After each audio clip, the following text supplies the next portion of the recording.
Welcome back to Backyard Ceramics. It is cold out in May because the world is topsy-turvy. But I'm in my shed and I'm going to glaze my brain slug whistle and put that in the kiln, and maybe the kiln will actually warm up the shed a little bit. And if it does, then I can do some more work. What is in front of my camera here? But the details that I added to these two pieces have stayed on, which is nice. I need to bisque fire those, but I'm going to finish this one first, and I don't think I can fit any of those in the kiln with this. But anyway, if it does get warmer in here and I get to do some more work, I have some ideas for some small pieces that I could fill in with any of these into the kiln so that I'm not firing just single pieces in the kiln. Although honestly, the little kiln is pretty efficient. Firing that, it's about the same amount of electricity as like a small space heater, so I don't feel too bad about firing it with just one piece in it. All right, so that being said, better get to work.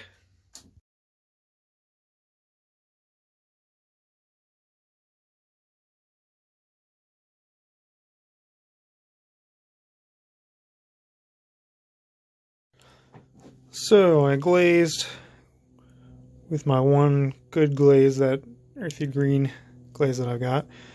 Most of it, except for the bottom, dry foot on the dry feet. And then I just used plain borax for the eyes so that those will be more clear.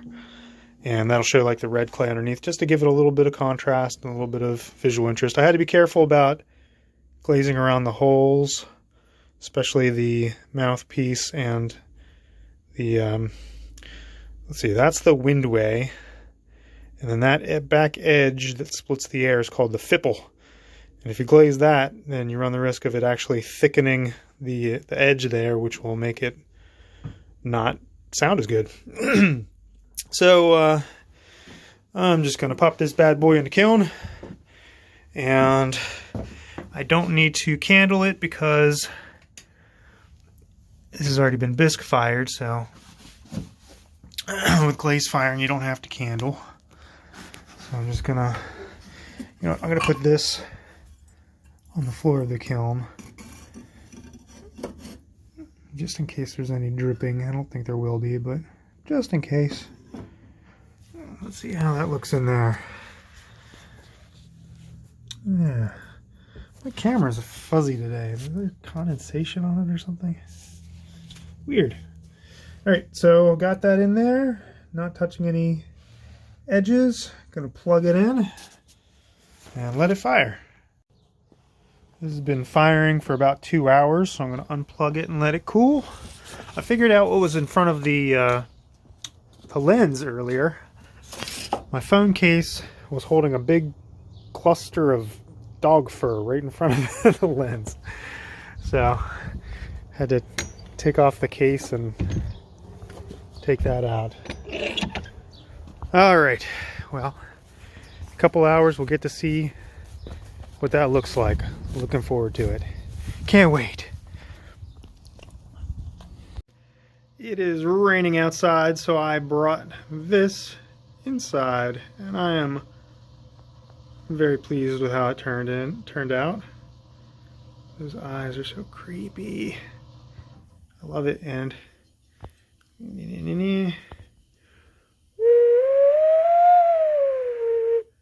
like that, Jack?